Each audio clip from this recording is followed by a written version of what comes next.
Hello, Beez Bladers. Welcome back and welcome newcomers to the channel. I have got a very exciting one. Aren't they all exciting? I mean, really, am I a broken record here? Every new knife is an exciting knife, but let's go ahead and get into it. And I have to say thank you to my subscribers. Thank you to my patrons. Thank you to all the channel members. You guys are freaking awesome. And everybody that comments on every single video and everybody that hits that like button, you are what is making this thing blow up and go crazy. I absolutely love it. And wow, this thing is packaged like can we get it out of there? Jeez. Check it out. It's a KUBEY, a very reflective KUBEY.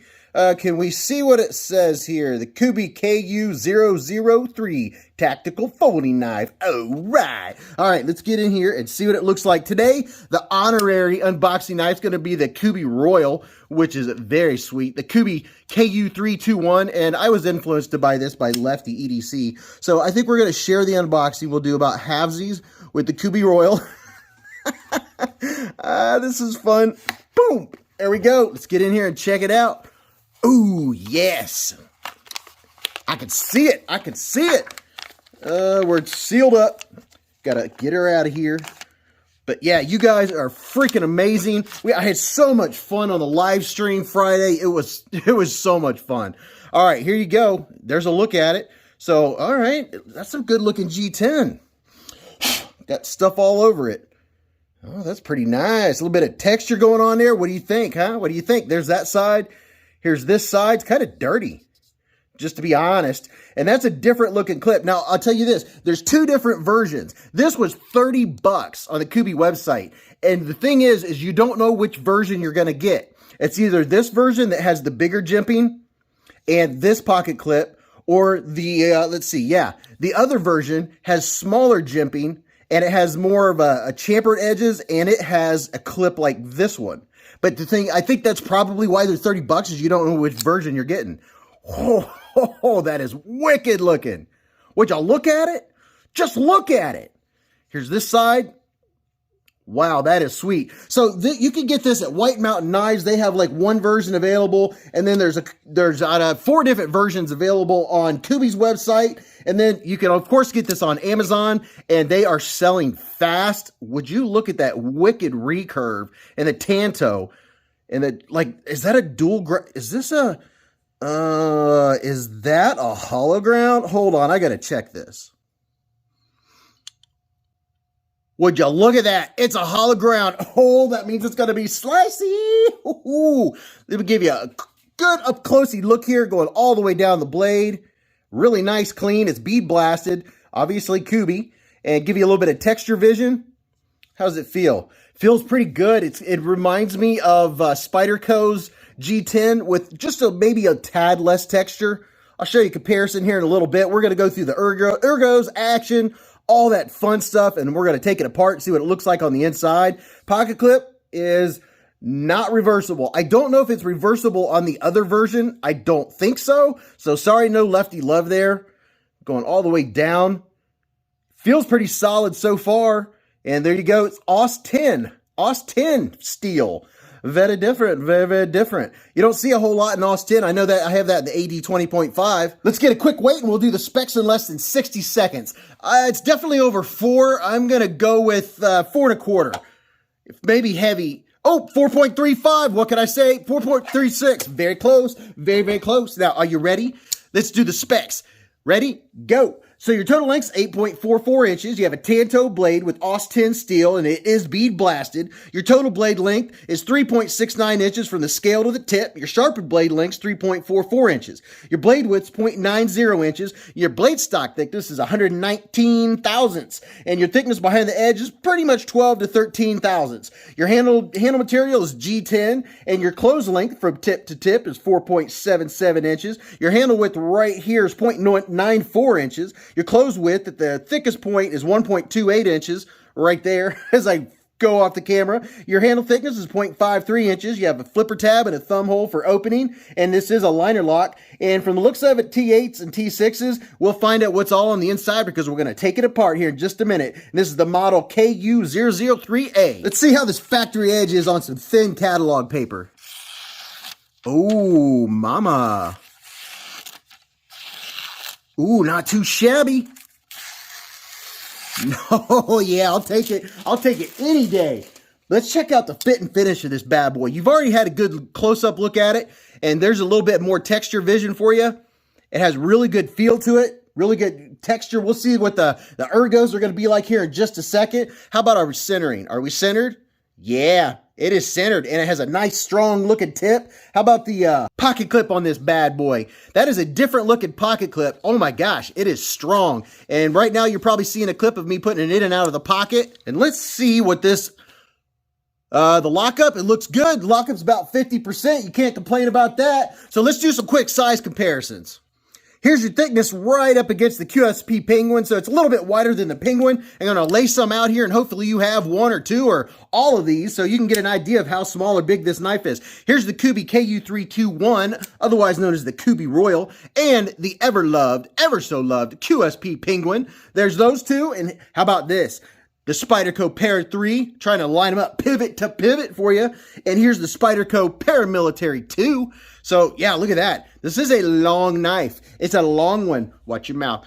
Here's the KUBEY Carve. I love this knife. And by the way, all these knives, I'll put them in the description if you want to go check them out. And in the description of every video are all kinds of discount codes and links to everything. Everything you see in the channel, I always put links in there. So there is... The Petrified Fish PF 838, let me make sure on there, 838, yes. I wish they all had names. So how about that? Look at that. If you have the PF 838, you can see this is a full-size job. And how about two more? The Civivi Brazen, one of my favorite. I took the knife off. There we go. We're back. And here's the Civivi Brazen. I love this knife.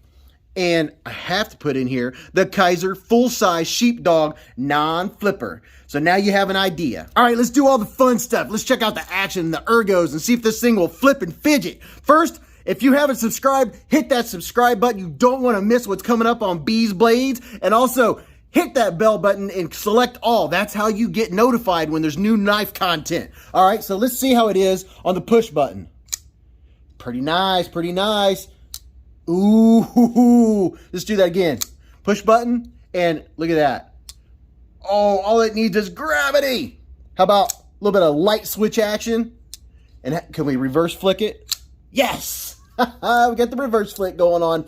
And man, this thing is smooth. How about a thumb flick? Oh, we got the thumb flick. Can we pinch it open? Slow roll? Yes. How about left-handed? Can I reverse flick it left-handed? Oh, so easy. This thing... Man, I'm telling you what, it doesn't take much. All you have to do is get it started and it shuts itself. And there we go. Check out the pass-through. Look at that. It doesn't get much more comfortable than that. Is it easy? Yes, very easy on the pass-through. That is one of my favorite things when I don't have to dig my thumb down in there to get it disengaged. Wow. Let's check out the ergos. So my hand from here to here is 4 inches. From here to here is 3.5. And from here to the tip of my middle finger is 7.25. This is what it looks like holding it in my hand. And how about gripping? Oh yeah, we have grip and handle for days. And I'm telling you what, this thing has jimping. Check out the jimping. It's not aggressive, and it's the bigger jimping. It goes all the way up here in the thumb ramp. How's that feel? Yeah, it's comfortable. Now, it doesn't really have it doesn't have a choil. I would call that a sharpening choil, definitely not. I wouldn't really call that a finger choil. You could do this number for slicing something, but it's not like a, get up in there. You're not going to want to meet that tip. I'm just saying, that's not the tip you want to meet. And let's see what it looks like in a glove. I know right now, we're in Ohio and it is cold, and the grip, wow, it is not moving. It's not going anywhere. Look at the jimping down here, the jimping down here. It is jimped for days. Oh my goodness. Take the glove off. Hot spots. Do we have any hot spots? I can feel right here. I can feel the edge of the clip. I wouldn't call it a hot spot, but it is saying, hey, what's going on? So I can tell it's there. It's not hateful. It has really good ergos. The ergos are pretty neutral. I'm liking them so far. How about left-handed? Left-handed, my fingers aren't hitting the clip at all. Look at that. Middle finger goes right in that divot. Yeah, it's comfortable. pushing down, and the way you have a little bit of this recurve, if you cut rope or cut anything where you have to get a hold of it with the knife, this is going to be a perfect blade for that. It's going to grab a hold of it and whoosh, you can really get in it to win it. All right, we're going to get inside and see what this puppy's all about and see if it needs cleaned up. This is everything I use to do my knife maintenance. You have a stubby weehaw bit, and go to KPL, Knife Pivot Lube. There's a link in the description, 10% off discount code through Beez Blades, and get you some Knife Pivot Lube. I have the original, the heavy, and the ultralight. You'll see me use that here in a minute. And if you're gonna take your knives apart, make sure you get a weehaw bit set. That's what I recommend, and that's what was recommended to me when I got into knives and taking them apart. And look here, it also doubles as a bit driver. Yeah, that's right. I didn't know that until I accidentally found out. I was like, what? And here's your bits. Make sure if you don't use my link that you get the one that starts with 5mm, or you'll have the wrong set and you'll have to send it back. Just saying. All right, so let's get in here. All right, so let's see. Both sides have a screw head.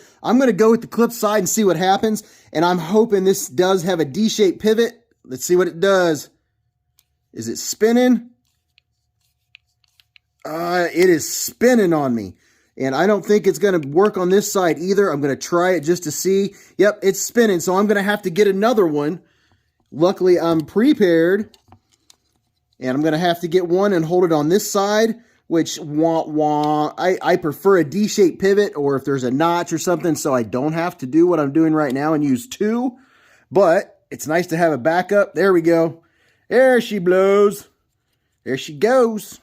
Now we have our pivot screw out, and I don't see any, well, it doesn't look like there's any Loctite or anything on there. So that's a T8, and then this side is going to be T6. By the way, these are freaking awesome. These are 20 bucks. They're CRKT. Of course, there's a link in the description. I have freaking links to everything under the sun down there. And let's take, boy, I'm going to have to take that pocket clip off to do anything. So, and I keep it in mind. Oh, wow, that is solid. So that's why you want one of these stubbies to get a little torque going on. Wow, that dude is in there. Let me pay attention to what I'm doing so I don't strip it. There we go. You do not want to strip your screws or your bits. That's why you get some weehaw bits. But, okay, there we go. And I see, if you go to my live streams, you'll see I have moments like that where I'm talking and then I get distracted. And instead of saying squirrel, we always say Macarta. But I just noticed this pocket clip, it's not deep carry. This is going to be a good one for working outside. I like ones like this from where I'm doing yard work, so it's not deep in my pocket, so I have something to pull it out with. So I really appreciate that, and especially using gloves, that's going to be an extra plus. So that's a good thing. Not every knife in your collection, or in my collection, needs to be deep carry. All right, so that bad boy's out, and let's see if we can get this one out here.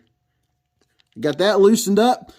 But yeah, in the live streams, we have so much freaking fun. And something I try to remind myself when I'm taking these knives apart, that some of you have never taken a knife apart before. Some of you, this is the first knife you've seen disassembled. So I want to make sure that I don't skip something. And for all of you that watch and you're loyal Beez Blades members, you guys already know. And I appreciate that you're here. And you already know the story. You know, the real question is, what movie has the line, "Do I have something in my teeth?" That's what I want to know. But moving on. So here's the inside of the scale. It was already pretty clean. There's just a little bit of looby-doob going on right there. So we'll put that right there. And yeah, it's pretty clean. Not too shabby. There's the inside of the scale. There's no milling going on. It's probably why it feels a little hefty.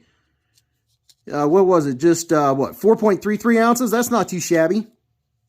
All right, so I'm going to open it up and see how difficult or easy it is to get this scale off. It's starting to move a little bit.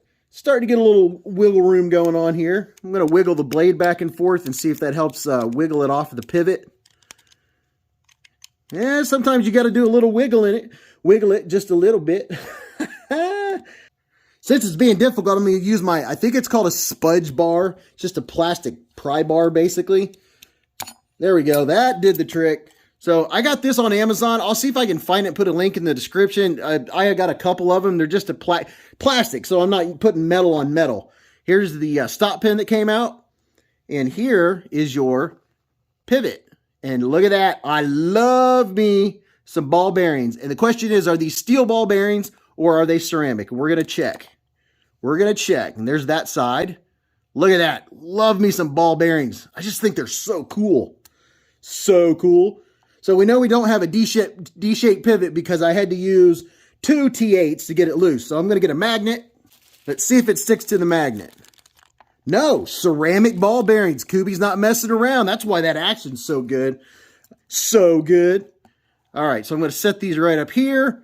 And you know what? It's not too bad, but see that stuff right there? With that off of there, the only thing it could possibly do is make the action better, which that's crazy because this thing already has great action. And that's one of the things I really like. You know, people are like, what do you like about knives? I'm like, well, first of all, I'm mostly a budget guy when it comes to knives. And secondly, I really like the functionality. And thirdly, basically, I'm going to sit here and name every single aspect of a knife because I just love knives and knife collecting. So we are getting some cred off here. So, wow, this is it's going to be smooth. It's going to be so smooth. But basically, you can use a piece of t-shirt or cloth. I use pieces of microfiber cloth. I have alcohol on here. I put it on there before I started. And it is still wet. Not saying it. And just cleaning them up a little bit. And that is about all we have to it. And I'll show you the middle of the knife here in just a second. And we're about ready. I'm going to go ahead and put this pivot back in. And it doesn't matter which direction. There's no markings or anything like that on it. And here is your knife blade up close. You can see that little burnt edge, but that's not going to affect the knife in any way. So I'm going to go around here, get my fingers in there, work it around a little bit. Look at that. See there? It's getting cleaned off. But this is a chance to tell you, if you haven't gone to Beez Blades live at the Hive on Fridays at 8:15 to 11:15, you definitely have to come check it out. Ooh, I can feel that edge. It's got a nice edge on it. Come and check out Beez Blades live at the Hive on Friday nights. And if you've never gone to a live stream, don't worry. Nobody can see you. But you can see that everyone is having a blast. And we have a lot of first timers each week come in and say, hey, this isn't too bad. You know, you don't have to worry. Nobody can see you. Nobody knows what you're doing. But you'll see quickly that we're just a family of knife lovers that love to talk about knives. So here's the little swabs from KPL Knife Pivot Lube. I use them. You don't have to. And if you're a regular to the channel, you already know this story. But I like to use them because I like to be detailed and it's fun. This is fun for me. I like taking knives apart. I like cleaning them, making them work better. Sometimes you get them fresh from the factory and they are not so clean. And it's easy to use too much of this KPL. The KPL goes a little bit, goes a long way. I'm just putting a dot on each side, so that's too much. But for the purposes of the video, this will give you an idea. And you don't have to use that much by any sense of the imagination. But I'm just going to move that all around. And this is definitely too much. You only need one drop to spread around. See, I use too much. I'm going to dab a little bit of that off. There we go. But I really, really appreciate everyone in the comments. It supports the channel and you're letting me know that you like the content. And a lot of you, I mean, when I did a video the other day and I didn't disassemble it, folks were like, hey, wait a minute. Where's the disassembly? What's going on here? I was like, sorry, I didn't have enough time. My bad. But the only time, for the most part, the only time I'm not going to do a disassembly is if it's not my knife or maybe if it's a giveaway knife and I want somebody to get a pristine knife. And you can see what I'm doing here. I'm putting putting everything back together how I found it. There we go. And this is something else that I've learned. And, you know, I've learned there's no constant rule in knives. As soon as you think something's constant, someone's like, no, not necessarily. So that's why it's nice to have so many different knife channels and so much knife content out there. But see this beautiful, beautiful ceramic ball bearing? See how this side is open? From what I've been told and from what I've been doing, when you have an open side of a blade like this, if it's on the blade open like that, the open side goes towards it. And if that open side is on the scale or the handle, it goes that direction. So put that in there. Put a couple drops of KPL. Make sure it's all nice and looby-doobed up. Yeah, there we go. There we go. But hopefully you, if you haven't gone to the live stream, you'll find it, because it is my chance to interact with all of you. And that is the main thing I do on the live streams, is interact and get to talk to everybody, ask you questions, you ask me questions. You see how simple this is? It is not a scary process most of the time. Now this one's a really tight fitting. And let's see if everything's going to line up. It seems to be lining up. How are we looking? Are we looking all right? Let's see. Let me do this. Something feels like it's not clicked in. Oh yeah, okay, I see. So our stop pin, I'm not getting the stop pin to go in. So I got to make sure. There we go. See there? Now it pushed down in there. Now we're looking good. How are we looking? Pretty good. Pretty good. Put the scale on here, and man, it looks like we're going back together pretty good. All right, so I'm going to put the pivot in.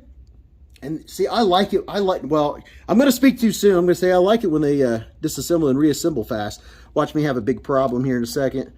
But I'm going to get this pivot in here, and I put the pivot in first. Remembering, and you can put a little bit of Loctite on there. Make sure if you get Loctite that you use medium. You can backtrack to where I had it sitting down there. Make sure you get medium and just use a tiny, tiny little bit. So I'm going to tighten this down, and it's tightening down and not spinning. Now we'll put this little dude back in there. And it has some crud on it. You could clean that off, and you can see where they've used Loctite. Some people always put Loctite on it. I don't, because I mess with my knives all the time. But you might want to do that. The thing is, if you use Loctite, you want to let it set for at least 24 hours to dry. I'm not cranking this down. I'm just getting it in there. And then I'm going to do the same with my pocket clip. Get it in there. But I really love it when, if you don't have anything to say about the knife, tell me what you had for breakfast. I mean, it helps. That's one way you can support the channel. Oh, did I put the wrong screw in there? Let's see if this one screws in. Yep. So this dude down here goes in the pocket clip.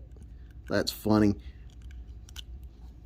And see, there's no harm, no foul. No big deal. No big deal. What movie is that from? But I'm going to put it in here, back in here with the stuff on it. I'm not going to belabor it and take the time to clean that off. Are we making contact? We're making contact. But yeah, I love it when I'm concentrating and I forget what I was doing, forget what I was talking about. And now I got to find that screw hole. There we go. Found it. Found it. And would you believe I just put that pocket clip on and didn't put my screw on? The question is, can I get the screw on anyway? Yes, I can. All right, so I have these screws in there. Let's see if it's lined up. Are we centered? Look at that, dead center. That means I can go ahead and tighten up my pocket clip. And I'm not cranking it down. Just using 2 fingers pretty much till it stops. Because I do not want to strip a screw or a bit. Okay, nice and tight. Make sure my body screws down good and tight. How we looking? Centered. All right, so it's not dropping shut as much as before because I have it cranked down, right? So what we're going to do is just lightly loosen the pivot, just a little, just like maybe not even 1/8 of a turn, just a hair. And now let's see what happens to the action. Oh yeah, all right. Back to the big table, time for final thoughts. Now that we've cleaned it, it is it is even smoother. So what do I like about this knife? You know, I really like having a different blade shape. I like having one of everything, and this is something new, a little bit new. I mean, you have the recurve and the double edge grind there. This is a sweet looking knife. Full size knife. I mean, this is not messing around. Is it a work knife? Absolutely. It's comfortable with the gloves on. You have jimping for days, so it has really great grip. It fits the hand very, very, very nicely. It's very nice, very, very nice. So I don't have any problems with that. That little bit of blade play, that 1% is gone now, so it probably just needed tightened, so that's probably not an issue. The pocket, it's easy in and out of the pocket, so there's no problem there. What would I do different if I made this knife Heck, I don't know. I'm not a knife designer. I just like to play with knives and check them out and share it with all you. I like the pass-through. The sharpening choil looks good. I don't really have much negative to say. It's another awesome knife to the collection. I really appreciate all you. And by the way, there's your lanyard hole if I didn't say so before. But I appreciate all of you. Thank you for watching. Don't forget to say something in the comments. Remember, live life in the present. Keep a Band-Aid handy. And don't cut yourself.